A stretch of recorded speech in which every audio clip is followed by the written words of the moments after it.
Okay, everyone, I'm Samantha. I'm just, we're gonna wait just a few minutes to let a few people join us. We have a big group tonight. So just give us a few minutes.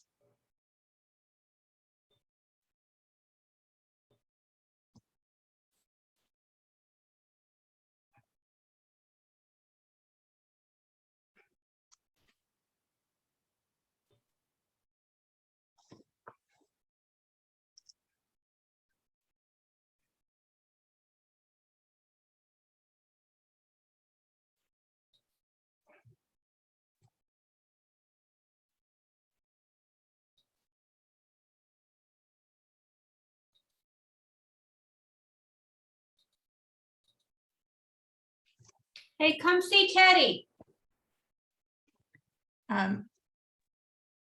Okay. Everyone, please be sure you're muted. Oh.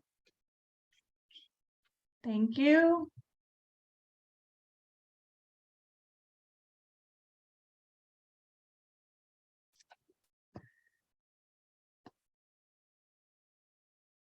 Again, welcome everyone. I'm just we have a big group tonight, so we're just admitting everyone, so just bear with us a few minutes and then we will get started with this great program.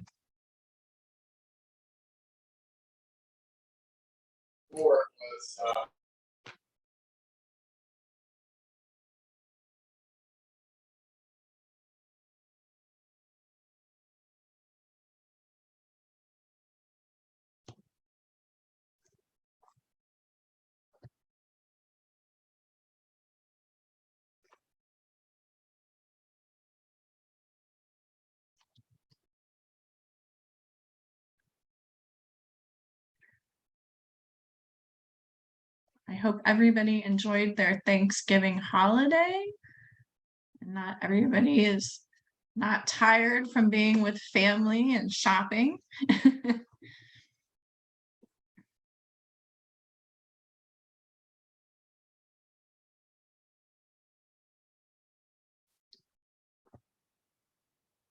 Just give it one more minute.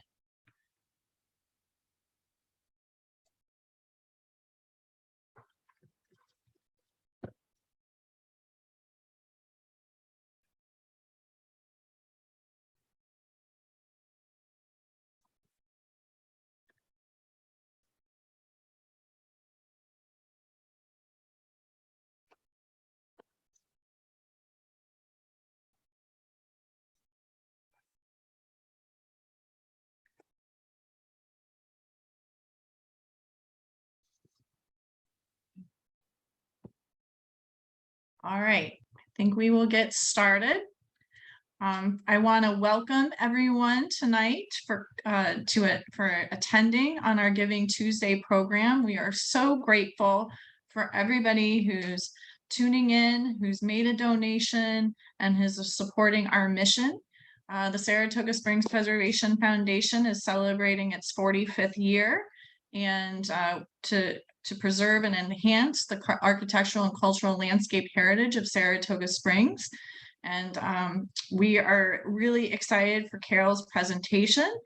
I just want to do a few reminders that if you give $50 or more, you can have an opportunity to win a Spirit of Life gold necklace and pendant. I do believe we have a slide that shows that. Well, somebody needs to forward the slide. There you go. The Dijon family has generously donated this beautiful necklace. And so anybody who makes a donation of $50 or more by midnight tonight can be entered to win this beautiful Spirit of Life pendant.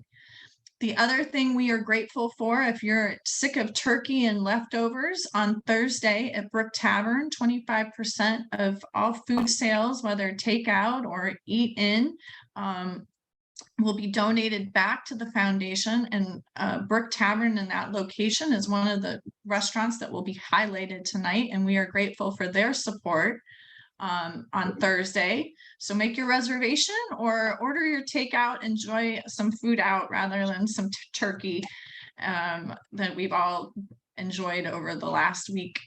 I also want to give a thank you to Jackie, who is working behind the scenes for us. She's our events and programs coordinator. Nicole Babby, our membership and programs director, she had a baby on Friday, and that was not the plan. But she, on her own will, has decided to tune in for a little bit tonight. But we're excited that we have a new preservationist, Luke, who has joined us. So, and we're grateful for Nicole and all of her help. But Jackie is really the one that has been sort of thrust into managing this tonight. And then last but not least, I'd ask for all of you to mute yourselves. And if you want to change the view in the upper right-hand corner, you can change the view so you can have no view of the speaker, or you can have everybody's view or whatnot. But that way, you know, you can see more of your screen. So that's just a friendly reminder as well. With that, I'm going to introduce Carol Godette. She has done several programs for us, and we are always so grateful because they are so good. And she always manages to bring different stories along with different people to tell their stories about all the great places in Saratoga Springs that we all want to preserve those cultural stories, as well as the buildings that help to tell those stories. So Carol is a lifelong resident and retired elementary teacher, and she has always had an interest in preservation as well as mom and pop businesses. She began writing about mom and pop stores for Simply Saratoga magazine in 2016, and shifting her focus on an on-this-spot historical column in recent years. Carol's articles are always a treat. In March, she was chosen as one of 2 recipients of the Saratoga County History Award for her work. She has presented several programs, and we are grateful for that. And you can you can check out her other programs on our YouTube station. So check out YouTube if you want to learn more about some of Carol others programs. So I'm going to hand it over to Carol, and we have a trip down memory lane tonight, and we're all looking forward to it. I do want to share to everybody that this program, Carol was excited to include so many restaurants. So this program is going to go over an hour. So just be forewarned, but it's going to be worth every minute. So anyway, I hope again that you enjoyed tonight's program, and thank you for your support and donations, and enjoy. Thanks so much. And thank all of you for being here. I couldn't have done this program without a lot of help, which I recognize on this slide. And I have some special guests with me today. I'm really happy to have Craig Wilson, who's going to be coming in and talking about one of the restaurants. Teddy DeMartino and Paul Batchelder, who are going to talk about another one. I've got Carol Curto next to me, who's going to be talking about her experiences in renovating a restaurant. And we hope to hear from some of you. So we're going to have you type in the chat box. I really like to do things live. So it's hard for me to be sitting here and not doing it live with you. So I'm going to try to make it as interactive as possible. So it was really hard to pick 6 restaurants. And initially we did 5, and then we added one more. And we have so many mom and pop restaurants that are really rich in history, and mom and pops have been the rule rather than the exception in Saratoga. So we're going to look at these 6 restaurants tonight.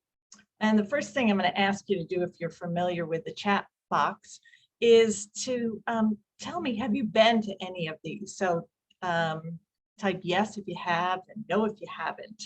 And Jackie's going to share that with me. So the ones we're going to look at today are Pennell's, the Ash Grove, Lou's Luncheonette, the site of the Brook Tavern, Lillian's, and Ma DeMartino's. And 3 of these no longer exist. 2 exist in another form, maybe by another name.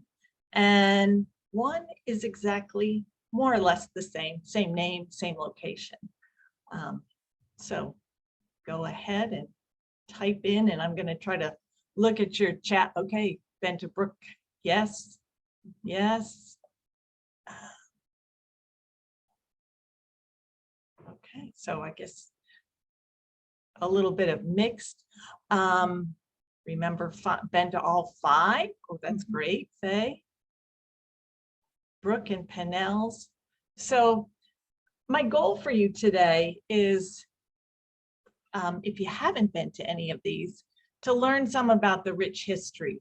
And if you're new to the area and you haven't been, then you can enjoy that rich history. If you have been to them, maybe you'll get to relive some memories that you had of fond times that you had with friends and family at these restaurants. Before I started, I was trying to kind of think of an overall theme of these. And I was thinking, how are restaurants different than they were when I was growing up? And 2 things came to mind. One is we didn't have outdoor patios then. In Saratoga, the first downtown outdoor patio was in 1977. And that was the first permit granted. And then in the 80s, we kind of loosened up a little bit, and it became more acceptable to have those with our zoning laws. They loosened up. And the other thing is, when I was doing this presentation and I was looking at the Brook Tavern, I met with Leslie DiCarlo, and Leslie was telling me about smoke. She said, you know, when we first got the restaurant, the bar was all filled with smoke. And then the first 6 tables were the smoking area. But of course, smoke drifted all over the entire restaurant. So she came home every night reeking of smoke. And that kind of reminded me of going to some of the more bar restaurants, also coming home with smoke, which isn't the case anymore. But regardless of that, I was trying to think about what else is the same. And in each one of these, it was a mom and pop who gave tirelessly. They often made a lot of sacrifices in their personal lives, and they had families, and it became an all hands on deck for their family. They worked really hard to create an atmosphere that we wanted to go to. These restaurants became their second home, and it was like we were being invited into their home for dinner. And they also gave a lot to the community. All of these places hosted community dinners. And in the end, it was us as a community who benefited from it. So we have to thank all these hardworking mom and pops. And I hope you get that appreciation of the sacrifices as we tell their stories today. So I always like to make it a little more interactive, and we're going to have a prize drawing at the end. And I like to play this game, 3 truths and a lie. So looking over these, I want you to think which one you think is the lie and type it into the chat box. So the first one is, at one time, there were 5 Italian restaurants in what we call Dublin. B, Pennell's is the longest continually running restaurant in Saratoga. C, the Ash Grove Inn was George Balanchine's preferred restaurant in Saratoga. And D, the Brook Tavern has changed names 3 times over the years. So I'll give you a second to think about your response. So if you could just say the letter that you think is the lie, that will help us. And Jackie's going to be monitoring this and drawing from this, and we'll reveal the winner at the end. Or maybe there'll be more than one winner.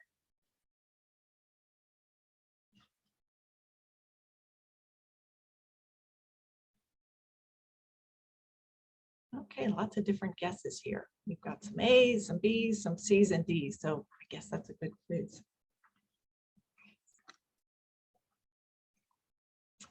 Okay, so now we're ready to start our tour. And we're going to go to our very first one, which is the Ash Grove Inn. So we're going to travel just outside of the city limits. And this is one of my favorite George Bolster collection photos. And think we have somebody on, maybe. No, I can hear a little noise, but maybe that's me. So this is the Ash Grove Inn, or the Ash Grove Farms, and it's at 370 Church Street. And it's just outside of Saratoga. If you've been to Sunnyside Gardens, it's just beyond there. And, oh, yeah, thank you. And so as we look at this, this was started in the 1920s and 1930s. And Edward B. Ashton, some of you may remember Ashton Fuels. He was a coal merchant. And so that was his real occupation. And he did quite well with that, but he had a hobby, and he had this vision of creating this farm, which was a farm to table restaurant. He was going to have this farm, and they were going to serve all the things from the farm there, but they were also going to make products that they were going to distribute to other people. He was going to have animals on the farm that were purebreds, like cattle and turkeys and pigs and cows. And he bought up land from all the surrounding farms. Denton Road, if you know that, Denton Farms, and even the land across from it, which now or today are more like a small apartment buildings, was part of Ash Grove Farms. And he had milk and cream processed that were bottled and manufactured on the premises. And he even did this for Skidmore College, and then he had a milk booth where he distributed it. Edward Ashton died suddenly. He was out on the farm roads in his car, and he had a heart attack in 1937. So after he died, his vision kind of fell apart, and the dairy creamery was sold off to Victor Price, who had Price's Dairy. And I know John Greenwood's on tonight, and he took over that route, Price's Dairy, and we'll talk to him maybe a little later. So it didn't last as long as we had hoped that it would. But this restaurant, the Product House, and you can see here what was the original before the screens are there, but the windows weren't there, became known all over the area. People flocked there. There's a few interesting asides as we walk into this restaurant, which was kind of a magical experience. On this property was Waring Cemetery, and that was relocated in 1880. And often when cemeteries were relocated, they didn't relocate all the tombstones. So Edward Ashton took those tombstones that were left behind, and he turned them over epitaph face down, and that created the floor of the bar in the restaurant. And so people always felt it was haunted. And there's been a lot, if you read Dave Pitkin's book on ghosts of Saratoga County, you would see that he wrote a whole chapter on it, which inspired a local filmmaker to make a film called Beneath the Ash Grove about the paranormal activity here. And I kind of discounted all of this until I read this account about George Bolster. And we have all these wonderful photos because of him. And I had worked with him when I was on the yearbook, and he was a no-nonsense kind of guy. If you were lucky enough to know him, you kind of knew he didn't make up stories. But in 1980, when the Ash Grove was sold, he was asked to come and do a promotional photo for the Ash Grove, the new owners. And he went in one morning, it was vacant. He took a picture of the place, and he went back to his studio. And when he developed it, there was a man sitting with a railroad hat on in the restaurant. And Edward Ashton, he believed it was him because Edward Ashton always wore a railroad hat, and he was a railroad buff. So I don't know, but there is a lot of lore around that. But despite that, the restaurant was really popular. Here, as we walk in, you can see, and I just, for those of you who didn't get to go there, it was magical. Look at those windows. And they looked at one side on, of course, Church Street, but the other side, if you look on the left-hand side of the screen, looked out at the Adirondacks. And here was another interesting thing. There were peacocks that roamed around the property. So diners would look outside and they'd see these peacocks strutting around in the sunlight with this view of the Adirondacks with these beautiful glass pane windows. Another draw in kind of the front you see was a koi pond, and that was a big attraction. And I had the pleasure of interviewing one of the owners. The Desidores owned this from 1954 to 1980.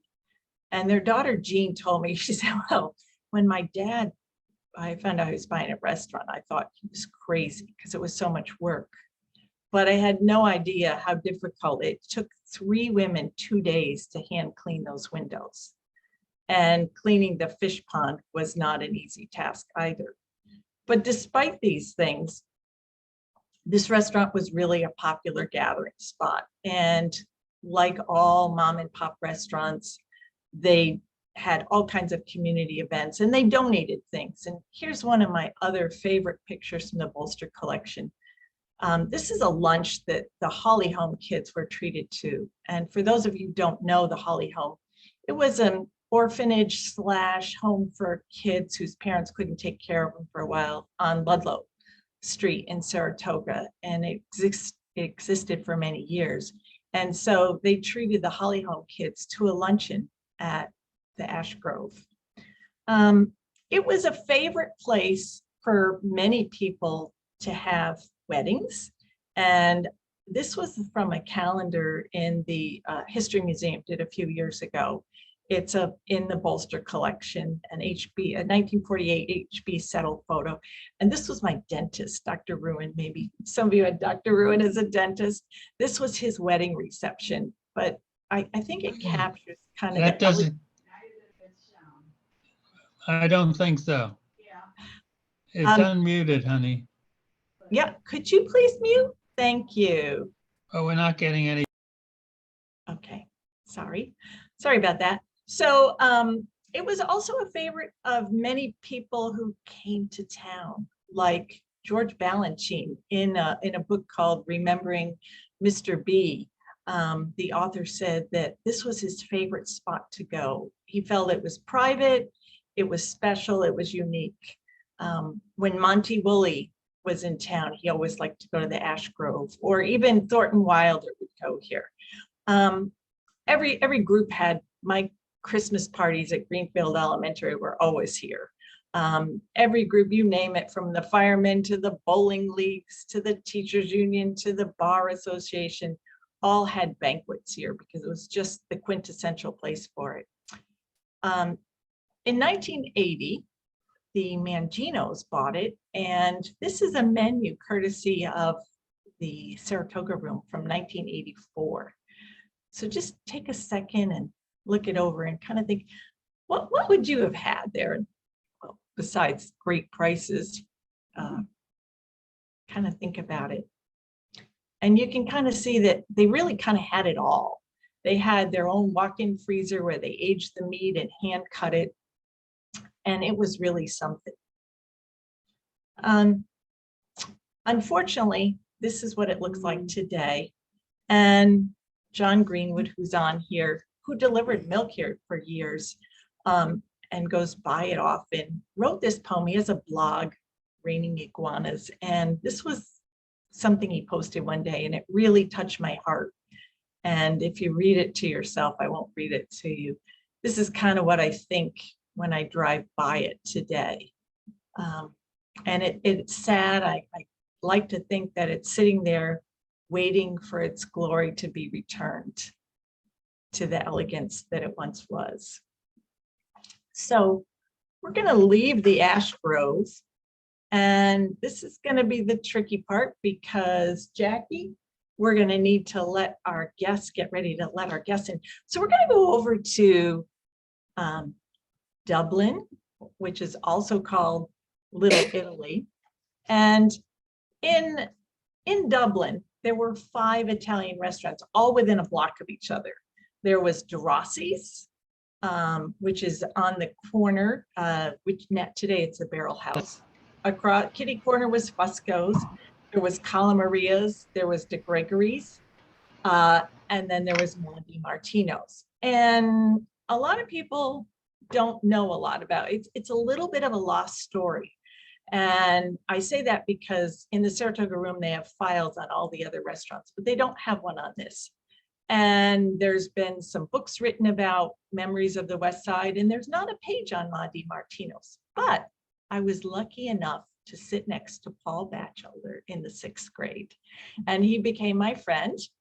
And his grandparents had Ma DeMartino's, and he was gracious enough to invite his cousin, Teddy DeMartino, who grew up in this restaurant, because I grew up on the East Side. And I know that sounds silly today, but the East Side and the West Side were a lot more separate than they are today. So I would not be able to talk about it other than one thing I'm going to share, which is Catone's Bakery.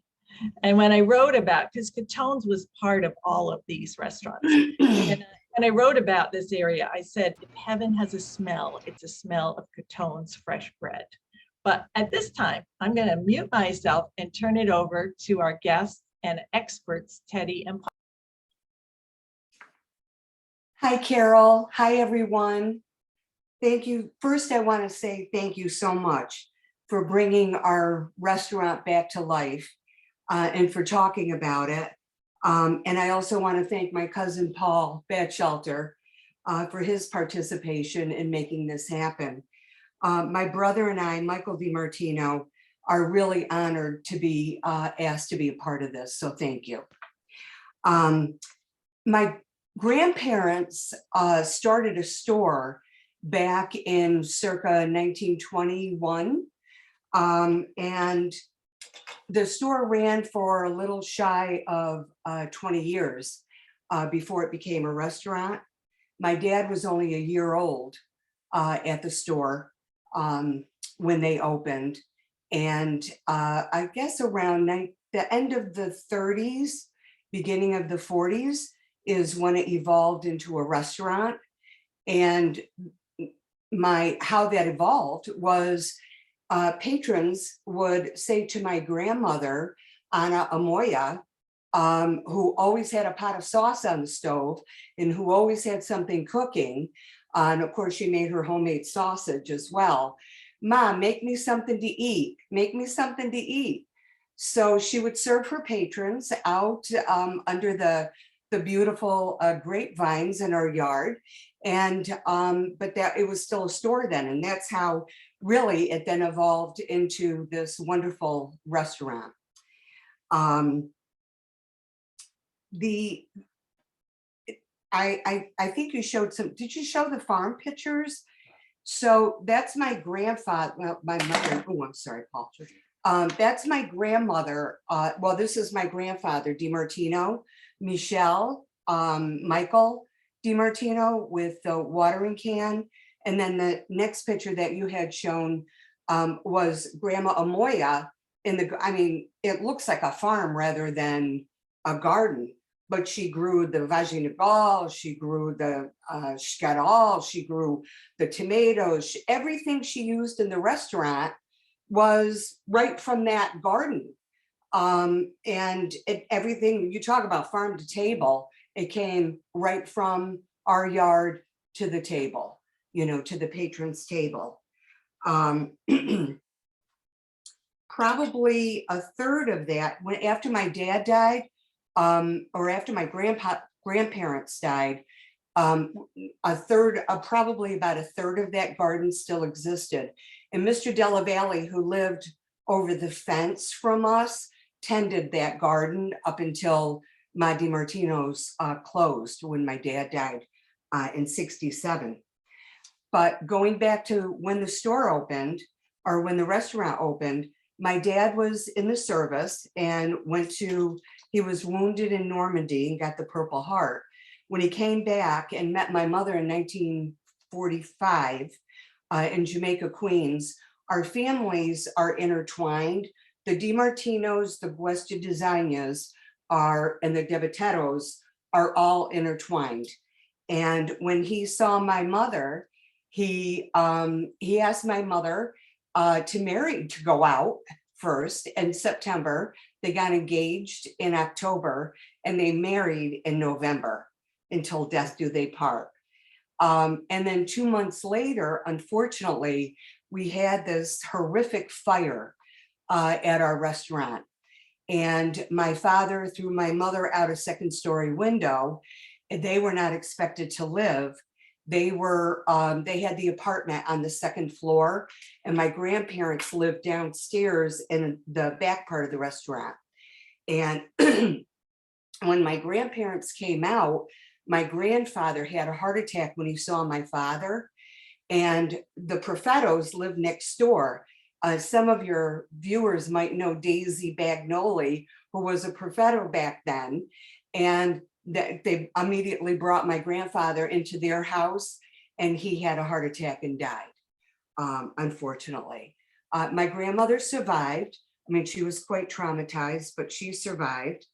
And my parents eventually got out of the hospital, and they began to run the restaurant. And my mother cooked. My grandmother and my mother cooked. Both our families, ironically enough, were from Bari in Italy, a coastal town, and we were all Barese, which we love. We're hardworking people, the Barese, as my grandmother always used to say. And we were a coastal town, so we always had fresh fish. And back then, they kept the fish in the tub, in the bathtub, with ice and with water. And when somebody ordered the fish, they went to the bathtub and got it. So you talk about fresh everything back then. Also, my brother and I still do the Night of the Seven Fishes, and my brother still makes the octopus just as my mother did. And the octopus that we buy now is from Spain, and it's almost 5 feet long when it thaws, and then it shrinks up to about 3 feet. But we still do all of the schmelts and, you know, all of the traditional Italian dishes. It was really an idyllic childhood. Everybody watched out for everybody, Carol. There were 5 operating restaurants at the same time. If my DeMartinos ran out of bread, my father would send me or my brother down to Cala Maria's and say, can you spare some bread? We're out. Of course, if they ran out of salami or something, you know, Fusco's might come down to DeMartino's and say, hey, we're out of this. Can you? Everybody worked together. Of course, there was competition, but it wasn't, everybody loved everybody. I mean, it was just an idyllic way to grow up. Everybody watched out for each other, and all the restaurants worked together. And friendly, everybody talked to each other and cared about each other. And it was wonderful. You know, we lived in the restaurant 5 years after my dad died. My mother sold the restaurant in 1971 under the stipulation that whoever purchased it would close the restaurant for my high school graduation, because I kept saying to my mother, Mommy, I don't want you to sell the restaurant until I graduate, because I want my graduation party there. So that was part of the deal when she sold the restaurant. And it was sold to Jack Nichols. He was an ex-boxer, and he called it the Neutral Corner. And sure enough, they closed it down for my high school graduation, and which was wonderful. But that was the last time I stepped foot in my DeMartino's restaurant. So what a beautiful story. I I have a picture up on the screen of what it looks like today. Yes. So I know people have said, where was it? So here's 79 Ashton. I think you said you've never been back, right? No, I've never, you know, I 1967, my father died, and we sold it in 1971. And it was still a restaurant. It was a bar that called the Neutral Corner, owned by Jack Nichols, the boxer. But when the restaurant, and I just thought of this, when the restaurant was in progress, we didn't have rotary phones or anything. So you picked up the phone and the operator, please, and you would say 521 operator. That was the restaurant's telephone number, 521. That's great.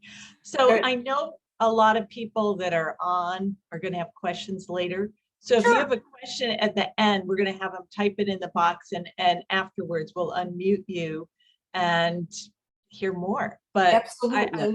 I loved you sharing that with us, and thank you so Thank much. you. Thank you. There's so many stories. And again, thank you so much for bringing our restaurant back to life. Because in preparation for this, I went through so many bins of pictures and read stories. And so it really, it's wonderful. Thank you so much, Carol.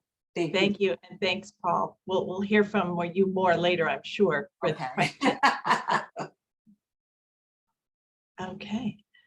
So now we're going to go into town to Lou's Luncheonette. And for Lou's Luncheonette, some of you may not realize, but now it's called Compton's. And Compton's is very much like Lou's used to be. Inside, it still has the knotty pine balls and the booths, except for one difference, that there isn't that long luncheon counter on it. And Lou's was the kind of place, well, you see in the picture there was a coffee cup. It was a coffee spot. It was a diner. And Lou's son, Stu, was telling me how when Lou overslept, the policeman got free. We didn't have Dunkin' Donuts then. Policeman got free coffee there. And if Lou overslept and didn't open at 5 a.m., they were at the house saying, Lou, open up. And so they would come and get him and bring him in the police car to open up for coffee. But it was more than just a coffee spot. And it was a spot where you got news. And here I had to include this picture of Bill McKelvey, our town crier and town character, who swept through Lou's maybe 3 times a day with the news of the day. But some people were lucky enough to have their own spot. And we're lucky enough to have one of them with us today, Craig Wilson. And Craig wrote what I think is just a brilliant column. And Jackie, if you could unmute Craig. On the last day that Lou's was open in 1979. So I'm gonna turn it over to Craig now. And thank you, Craig.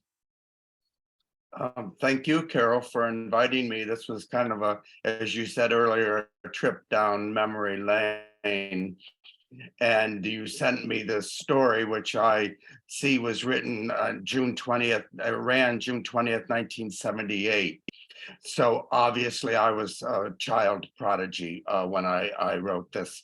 But I hope this kind of gives you a picture of what Lou's was like. As I was saying earlier to some people, there were regulars, and Carol's father, Dick, from Burke's Funeral Home next door was one of them, and Minnie Bolster, the Saratoga historian. They had their own booze, and I would go up now and then, not every day, but I would try to get there. And you obviously found out what was going on in Saratoga Springs at Lou's Luncheonette. So let me read you this piece, and then we can talk later. There are those who like to be talked to in the morning, and there are those who don't. After 29 years of serving breakfast, Lou Goldsmith knows who is who and which is which. Part short order cook, part psychologist, and all horseman, Lou Goldsmith has been the smiling, happy-go-lucky man behind the counter at Lou's for almost 3 decades, serving Saratogians and strangers everything from advice to scrambled eggs with a side order of home fries. But last Tuesday, that all came to an end. He got up in the very early morning hours, as he has for the last 29 years, went to his luncheonette at 450 Broadway at 3:20 and began his last day of work. But just because it was his last day on the job, there was no reason to vary the schedule. He did what he has done for years. He unlocked the doors for some waiting customers, a crowd which almost always included Herb Wilsey, welcomed them in, and then began getting the place ready for others, people he calls my regulars. There was orange juice to squeeze, toast to toast, and coffee to brew. Sitting in one of the brown booths that lined the knotty pine walls was Lou's.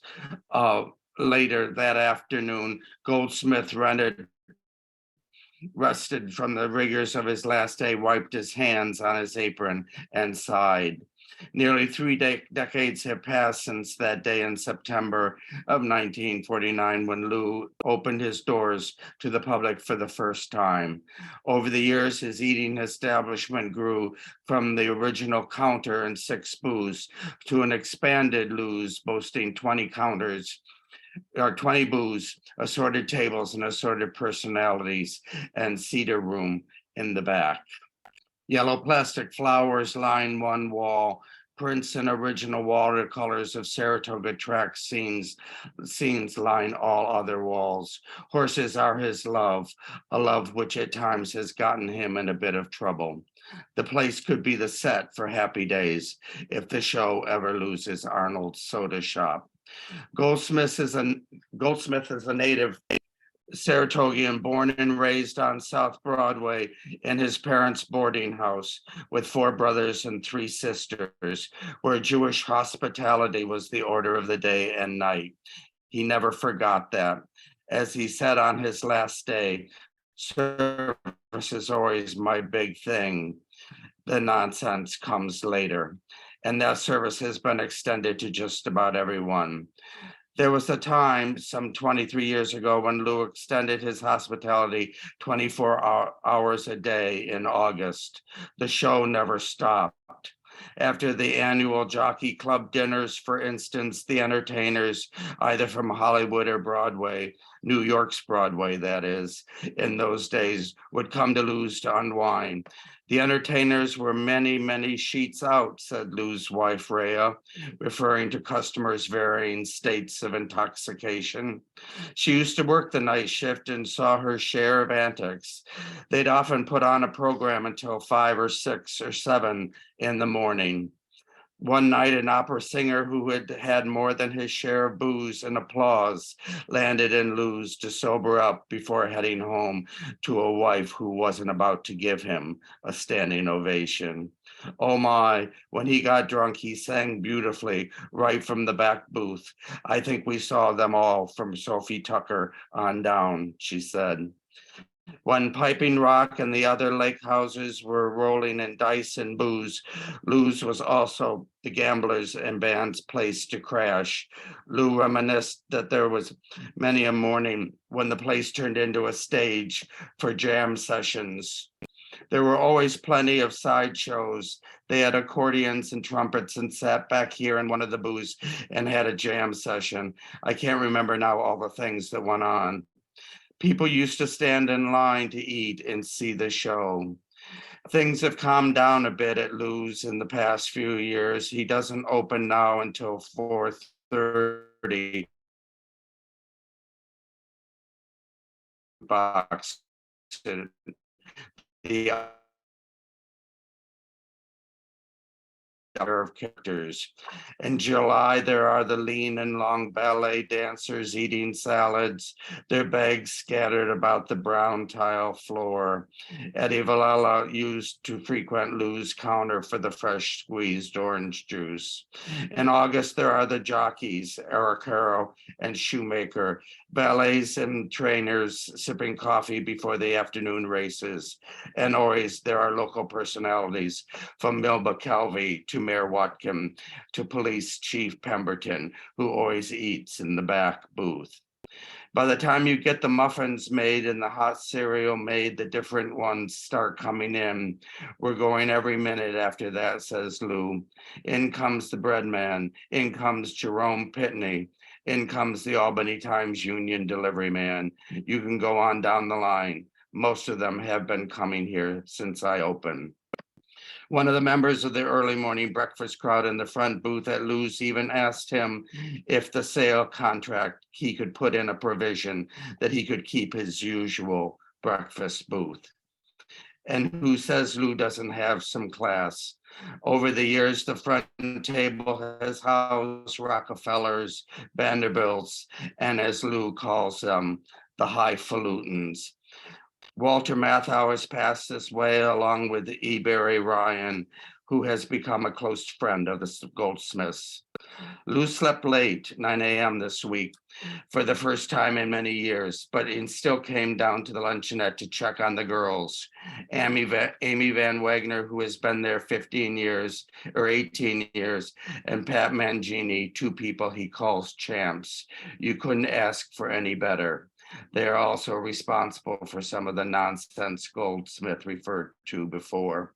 My help has been just as smooth running as a smooth running automobile. I always hate to come to work and have to be grumpy. It makes things easier to have good people to work with. It's better than a grind. Using his counter-side manner, which has become his trademark, Lou twice asked, "What can I get you?" during this interview.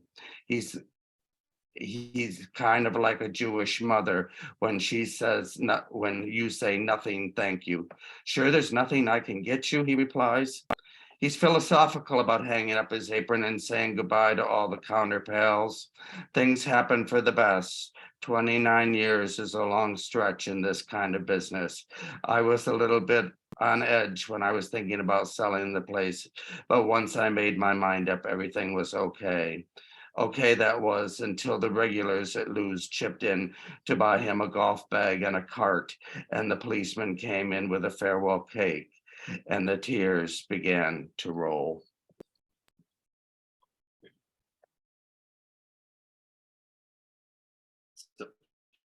That's my Lou's story. Okay, do you have anything else to add? Nothing, just as I said, I was a little bit a part of the Lou's crowd.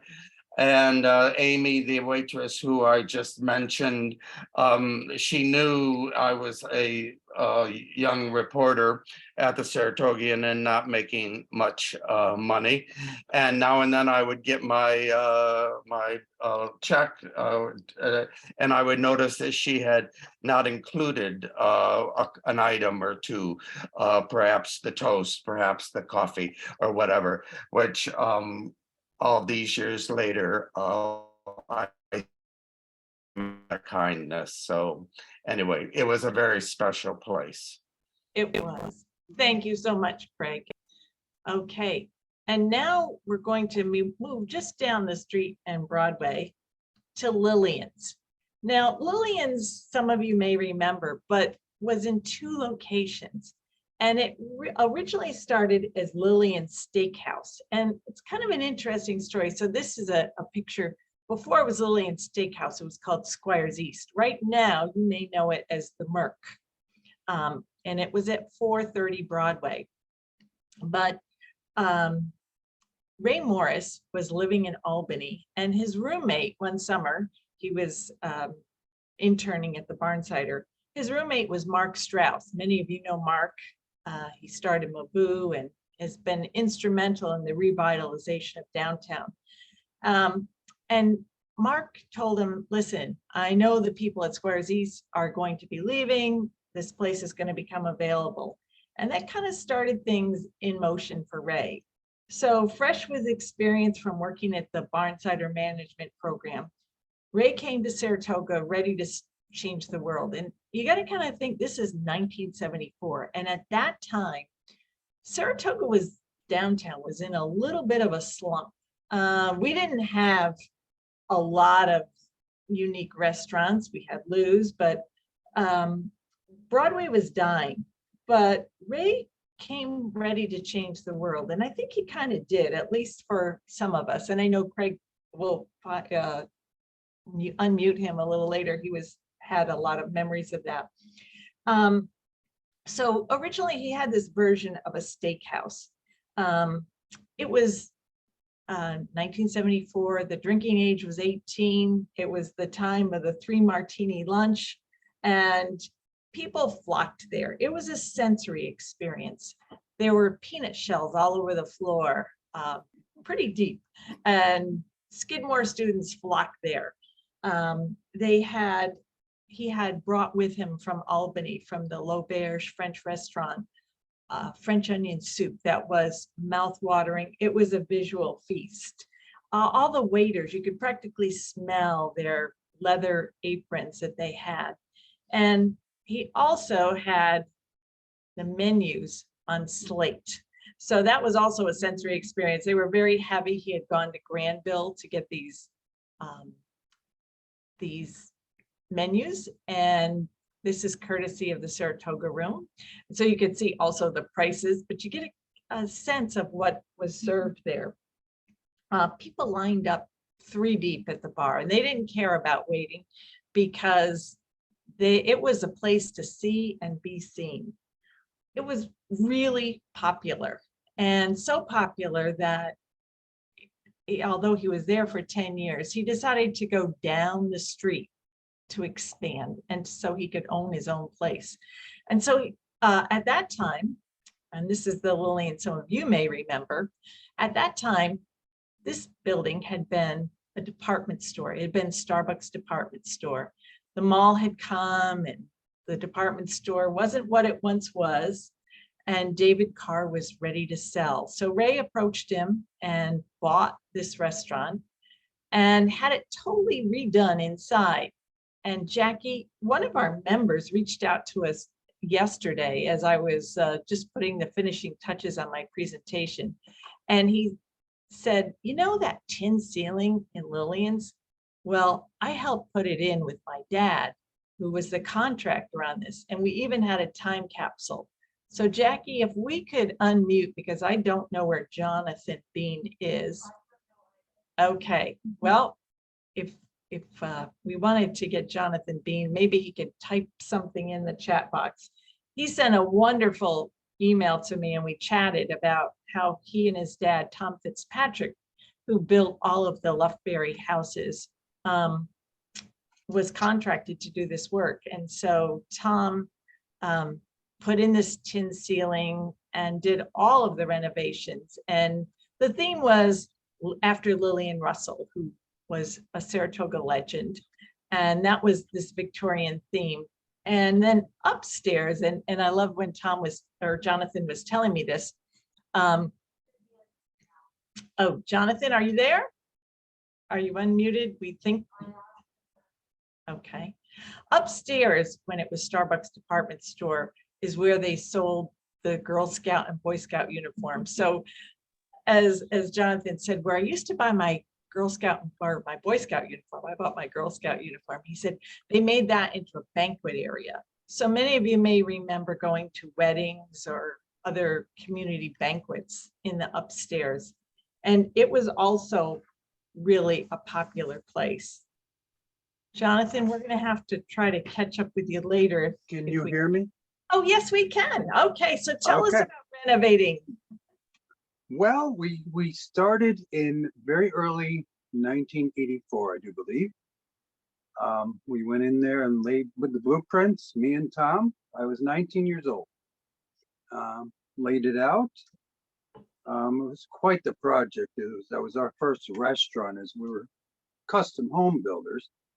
And I have many stories, but the story that sticks out where the tin ceiling was. Well, I mean, where would you get that? We had to source that back then, and it was all kind of new to us. But Ray Morris had me on the side restore some old stained glass windows, which are no longer in the facility.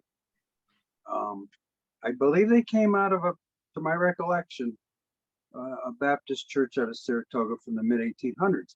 And it was my Saturday nighttime project all winter of '84. They were in the front, above the bar, and in this brick wall in the middle. So that was very interesting. The time capsule we put, see, I'm not sure if that post is still in there, or if it was found during renovation for a current restaurant. But the woodworking was all done by, I believe it was Chris Cuccio and Moose, a big guy named Moose. And they really knew what they were doing. Well, that's just great. And it's so nice to hear about the preservation, since this is what this program's all about, and how you took, you know, a lot of communities have abandoned department stores in the middle of them and nothing becomes of them. So the fact that we had somebody who came and took a space, and that you and your craftsmanship made that into a beautiful spot, and it still remains today. Today it is home to the cantina, and ironically cantina had been where Lillian's was originally and then moved back to that space. So thank you, Jonathan. I'm sure people may have some questions on that for you in a Yeah. bit. Okay, thank you. Thank you. So Ray worked tirelessly for 41 years. He missed a lot of family functions because he always felt it was important to be on site to meet and greet his customers.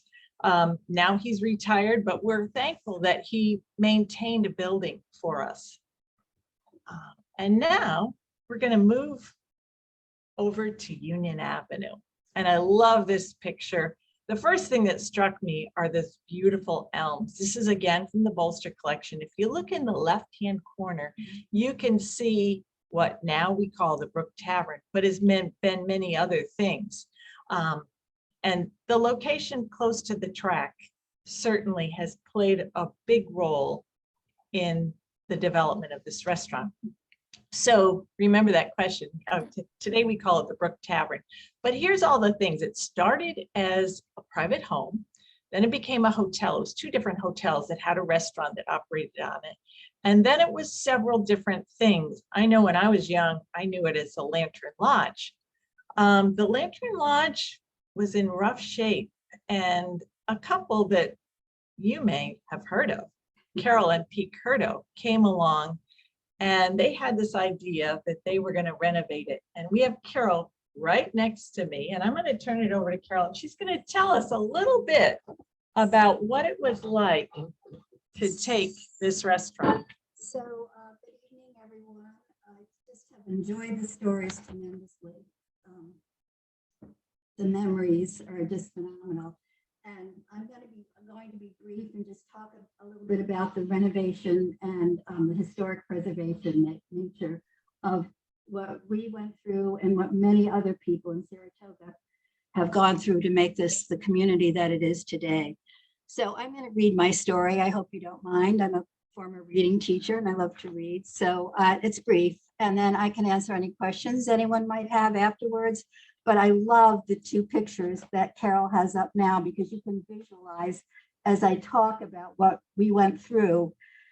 We went from the right-hand side to the left-hand side with help from many others as well. So the year was 1980, and my husband, Peter, whose parents had owned a small bar and restaurant in Little Falls, New York, and who came from a long line of wonderful Polish-American cooks, was itching to buy his own restaurant in Saratoga Springs, the town we had chosen to teach in and called home since 1966.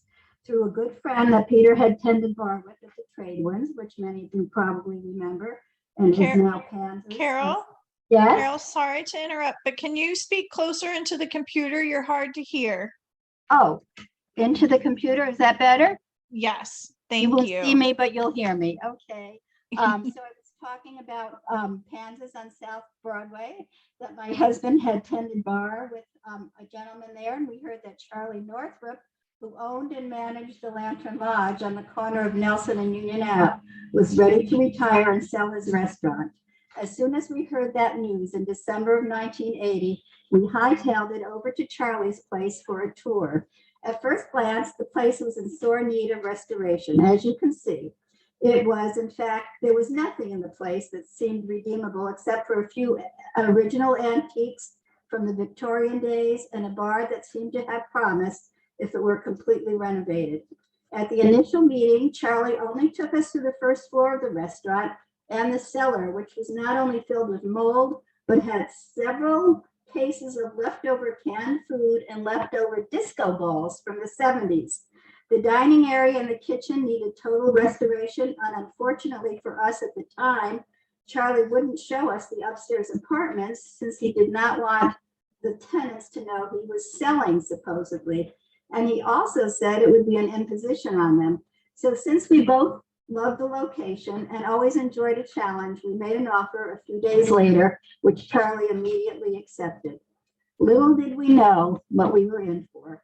The apartments were in very poor shape, so we gave the tenants notice and began to renovate the entire building. We had many hurdles to overcome, including removing the leaky lantern-shaped windows, replacing them with historic windows, rebuilding the side porch, which you can see somewhat in the picture, removing and placing skylights in the wall and the roof, removing chartreuse painted wrought iron throughout the downstairs restaurant, scraping the foam back 50s carpeting. I think some of you might remember that, off the entire downstairs dining room, removing the dated dark paneling from all the walls, remediating the mold in the cellar, and dealing with years of, as Carol spoke of, the cigarette smoke, which had infiltrated and stained all the windows in the entire building, including the upstairs apartments. With help from our architect friend, Tom Frost, who many of you know, and a visit to the historic Albany Foundation warehouse, we began the monumental task of saving a building that was nearly in total despair. As you look at the picture on the left, you'll see the windows that we replaced from the historic foundation, Albany. Our first step was to initiate financing, which would necessitate our selling a historic house on Lake Avenue. Our second step was to find a good working crew, which happened to be our friends and family. And our third step was to find a living space for Peter's family who would help us with the babysitting and cooking at the restaurant. That's when our luck began to change. We sold our gorgeous home on Lake Avenue to the first people who saw it. We bought a rundown two-family house behind the restaurant on George Street, where Peter and his family and we were able to live. And the moment I will never forget was when I was packing up our house on Lake Avenue after just finding out I was pregnant with my fourth child. I was in our upstairs attic and noticed there were newspapers used to insulate the back closet attic area. Upon reaching up to look at one of the papers, I found a Saratoga newspaper from the late 1800s. Lo and behold, on the front page of that 1872 newspaper was an advertisement for the carriage and coach factory behind our restaurant, which are apartments today, with a hand-painted drawing of our restaurant, which was the original mansion of the owner of the carriage factory. We knew then that it was destiny that this would be our restaurant, and at a name the restaurant party, the name Curdo's Union Coach House won by overwhelming majority. The newspaper, which I hope many of you will go and see on Thursday when the Brook Tavern is opening up for a 25% discount, the newspaper article, which I found in my attic, is now framed and to the right of the present bar and still offers a connection to the original building, as do several of Victorian antique pieces in the restaurant. Saving and restoring a major piece of property in Saratoga at that time was a huge undertaking, which could not have been accomplished without the help of our friends, family, and of course, the Saratoga Preservation Foundation, which I've been a member of since way back then. Although in its initial stages, the foundation helped us tremendously with ideas, suggestions, and resources, which were instrumental in completing a seemingly insurmountable task. It was with great pride that we can say, however, that we didn't start the fire, as Billy Joel would sing. The Ferrises, the Learys, the Penzas, Charlie Northrup, Tim and Heather Schlachter, and of course, Leslie and Peter DiCarlo, who renamed it the Springwater Inn, and it's now called the Brook Tavern, all had a hand in keeping this beautiful piece of Victorian architecture the viable and wonderful restaurant it is today. By the way, you may ask, why did Peter and Carol sell the building after being there for only 2 years? Well, first of all, it had to do with family and professional commitments, but then it had something to do with a 6-letter word named, here it comes, Bruno's. I just found it this afternoon. I was so excited when I found one of our old to-go menus with, of course, you can't see him, but there he is, with Bruno, beckoning everyone to come for wood-fired pizza. Well, first of all, if you're not sure where Bruno's wood-fired pizza place is now, just ask Elvis, but he has left the building, I think. But I do have to say that I also ironically found our original menu for Curto's Union Coach House, which some of you, if you care to borrow someday or see at the library, it's there. And we did go from a very beautiful and swanky Victorian restaurant, which continued to be renovated by the people who came after us, to a 50s pizza joint. And Carol, I'm going to put you on the spot. Guess which one was the most fun to renovate and be manager of? Oh, I'd say it was Bruno's. Definitely Bruno's. And so it's been a pleasure listening to all these stories, and it's been a pleasure living in Saratoga with such an active and wonderful preservation foundation. And thank you everyone for your support. Okay, and we'll just briefly talk now. So this building is now owned by Leslie DiCarlo. Her husband Peter passed away, but they had this vision of creating a casual neighborhood restaurant. So when they took it over, they joked that it would have been easier to take a gas station and make it a casual restaurant than a fine dining establishment and make it a casual family neighborhood gathering spot. And I think the Brook Tavern has done a nice job in making it that casual neighborhood spot that you could also get great food. And they are going to be donating 25% of the either takeout or dine-in options to the Preservation Foundation on this Thursday. And now, last but not least, a place that's near and dear to my heart, Pennell's. We're going to travel out to 284 Jefferson Street, 286 Jefferson Street, and you can see it's got the distinction of being the oldest continually running restaurant. It's celebrating its 100th year. And you can see it when it started, and you can see it as it is today. My daughter-in-law loves that retro sign, and it is cool. Here's Pennell's when it started. So it also, here's a really unique thing. It's only ever been owned by two families, the Pennells, and you see them in this old bolster photo. And I know Cindy Pennell and her husband are on, and they probably can tell me way more about the Pennell history and the kitchen, again, from the bolster collection. Pennell started in 1922, and Paul and Mamie Pennell had it, and then their son took it over for them. And there was always a great bar there, and Bruce Cerrone's father ran the bar. And when Joe ran the bar in 1975, he had the chance to buy it. So Joe and his wife Betty bought Pennell's, and it's been run ever since by the Cerrone family. Now it's run by their son. So it's been 4 generations, but just 2 families. And Joe had this idea that it needed to be a family-run place, that family ownership ensures consistent satisfaction, and that customers kind of expect you to be there and feel like you were coming into their house and having dinner. And for my family, this was true. We ate there, my family ate there probably once a week most of my life. And it marked probably every special occasion we ever had. And this is one of my favorite pictures. It's Bruce, who now runs a restaurant, with his wife, or excuse me, his mother, Betty. And Betty had her own corner in the back of the restaurant. When she and Joe took over the restaurant, they had 4 sons, but Betty still worked there. She made all the desserts. And if she knew you were coming in, she made your favorite dessert. So for my sister, it was German chocolate cake. For me, it was Rocky Road, and you always had it there. But besides the homemade bread and the wonderful garlic butter, they had a great house dressing. And it was just a place where you just felt at home. when Joe first took it over, he said, the name Pennell's, maybe I need to change it to something more Italian sounding. And I know my brother-in-law, Tom, is on listening. And when we first brought him here, and he's truly Italian, Carnicelli is his last name, he said, why aren't my in-laws going to bring me to some place like Mama Leone's? How could there be an Italian restaurant named Pennell's?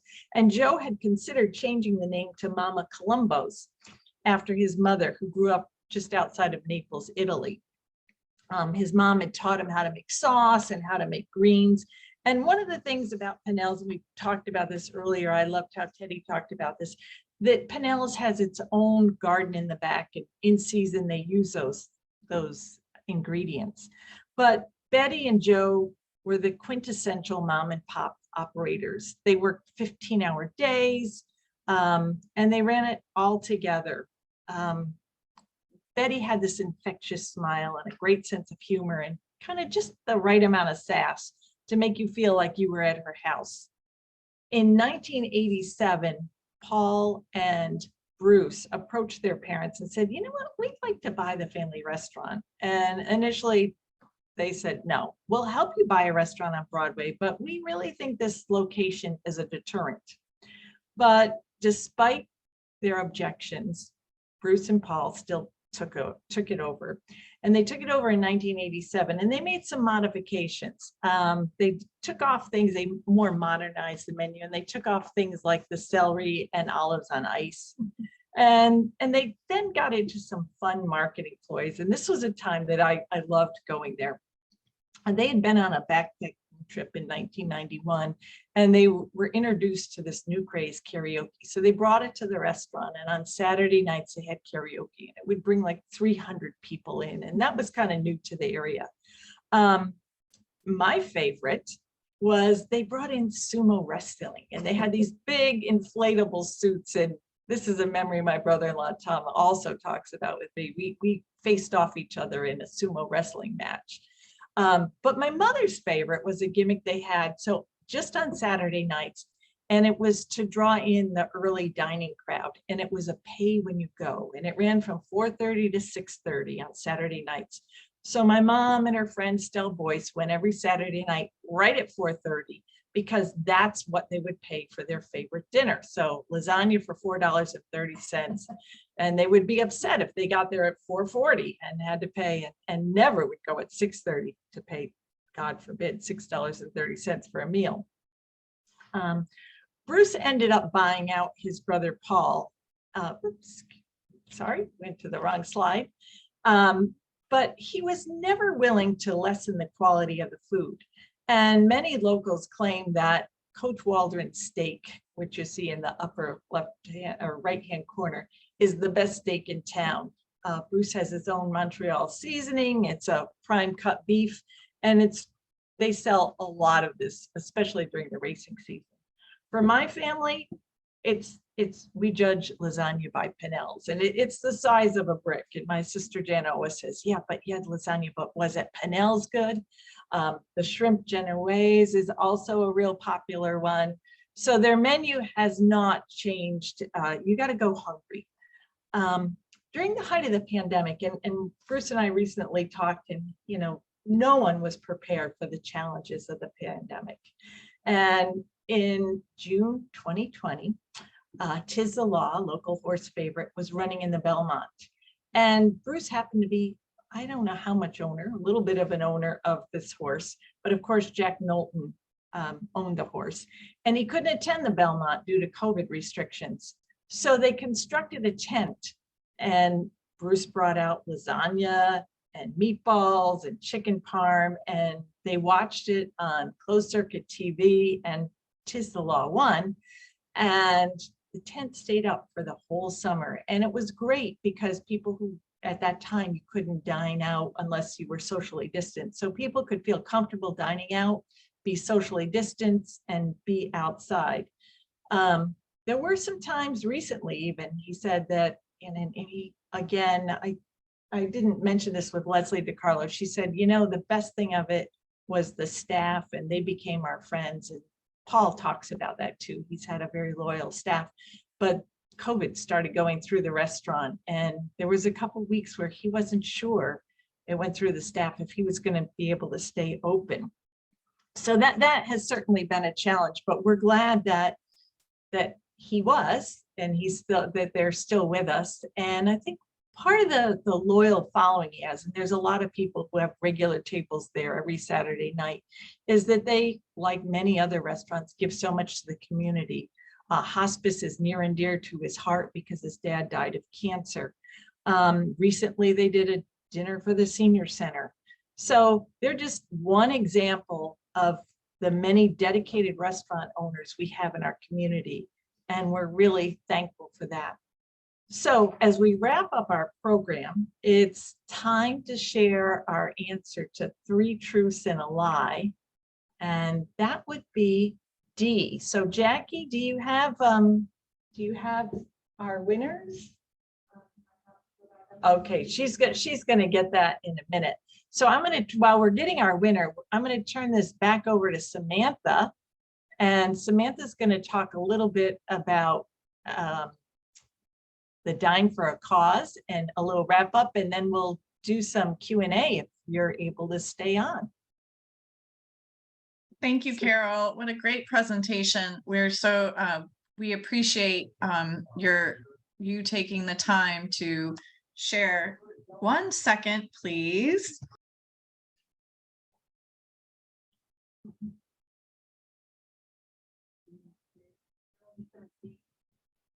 Yes.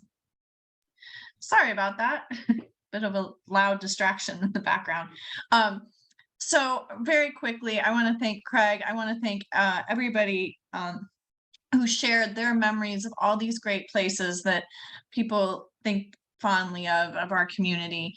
And but we'll do one more plug for Brook Tavern, and maybe now you'll even be more incentivized to go and check it out and have dinner there and see the old newspaper that Carol Curto mentioned. Because 25% of the food sales, whether it's takeout or dine-in, will benefit the foundation. And I guess I would just say, Jackie, or how are we going to do the questions? I think I'm not sure how Jackie plans to do that. So let me. Okay. So if you do have a question and you'd like to type it in the chat box, we've got Paul and Teddy on, and we've got Craig here, Carol's here, I'm here. I think one of the questions was, when did it become Compton's? When did Lou's Luncheonette become Compton's? I believe I saw that as one of the questions. Okay. I believe, well, that would be right after, Craig, you said your column was 1978, and it was a transition right to Compton's right after that. So I guess I thought it was 1979, but I believe then it would be 1978. Okay. And we did draw from our winner, and the answer was D, for those of, and several people did have D. And our winner is Robert Ashton. Oh, is he related? Are you related? Are you related to the people who started the Ash Grove, Robert? You'll have to type that in the box. And Robert will be winning a gift certificate to Ben & Jerry's, and also the preservation book, Hoofing It. And that will be in the office for you to stop by and pick up. So if you have any questions. One question that I'm not sure I really want to ask, because I hope the rumor isn't true, but somebody asked, are the rumors that Pennell's is closing true? Do we know the answer? I know nothing about it. I was just there 2 weeks ago. Bruce didn't say anything. I know Dave Cerrone is on, but maybe that's something I cannot answer. All right. Well, we're gonna have to hope that that the rumor is not true. Okay. Well, Beth says she heard they were considering closing, but decided against it. Here's hoping. Here is hoping. Yes. Let's see. Any other questions? Nobody has any questions. Oh, he did say. Oh, you are E.B. Ashton's grandson. Oh, Robert, that's so happy. That makes me happy. I want you to tell us more stories, because reading about him, it just like fascinated me. The rumor is, okay, The- Mary Cerrone just said the rumor is not true about Pennell's. Okay, that's so good. Yay! I can go back and eat more of their yummy lasagna. Oh, Any other okay, and some questions? comments, some people are saying thanks for the memories, and I do hope that, I know it was a little longer than an hour, and I know, yeah, actually way longer than an hour, but Ash Grove was a beautiful farm. I appreciate so many of you staying on through this long presentation, because it's hard when we're not in person with each other. And may I please thank Carol also for the hours and hours of preparation that this program took. It was excellent. Thank you so much. And Samantha. Thank you, everyone. And if you're not a member, please consider being one. It helps us to continue to do great programs like this. And it also helps us to preserve buildings and advocate for preserving the places that you all care about. And so we are grateful to you for all of your support.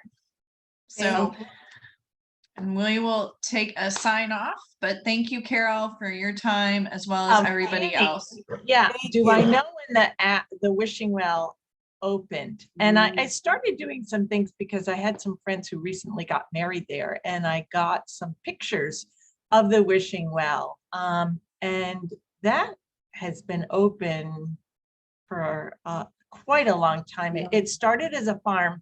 I'm gonna have to, if you give me your email address or you type it, or I can get it, I'll send you these pictures. And I know that the ones that I had were from the 40s. So I can't tell you the whole entire story because I haven't done all my research on that one. We hope in the future to do more restaurant programs. I know originally when we started thinking about what we were going to do for this, we wanted to do one of Little Italy, and that's still a dream that we have. And I love Teddy and Paul. Thank you. For bringing that to life for us. And so I know there's lots more stories there and a lot more to be discovered. So we had toyed about having a live program at the Barrel House, and in the future that may happen, and have one specifically centering around a certain place. Oh yeah. And so somebody talked about this ad where they spelled lasagna and it was very funny. I read that ad, and I don't think I put that one in about our specialty pizza and baked lasagna.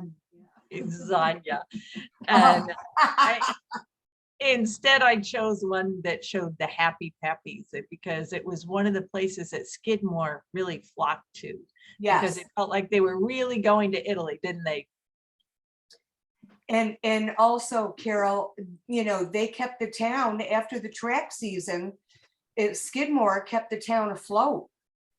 So Yes. we were very grateful to Skidmore and their business. Absolutely. Yeah, and I can say the same thing about Bruno's. We wouldn't have existed if it weren't for the community. Can't hear you, Carol. Sorry. I can say the same thing about Bruno's. We had it for 18 years, and if it weren't for the Skidmore people and our local neighborhood people, we would have never survived the whole year. Absolutely. Absolutely. Yeah, our locals. Yeah, Saratoga. for sure. And we appreciate the preservation too. So I hope you all got that, of preserving these buildings. Absolutely. Yes. Oh. Well, thank you, everyone, and good night. And I hopefully maybe this program made you hungry, and you'll want to eat out on Thursday night. But thank you, everyone. We are grateful for your support, and have a good evening. Bye, Thank Teddy. you. Bye, Bye. Paul. Oh, Jerry Ann, hi. Hey, Cuz. Woo! Okay. Peace. Peace out.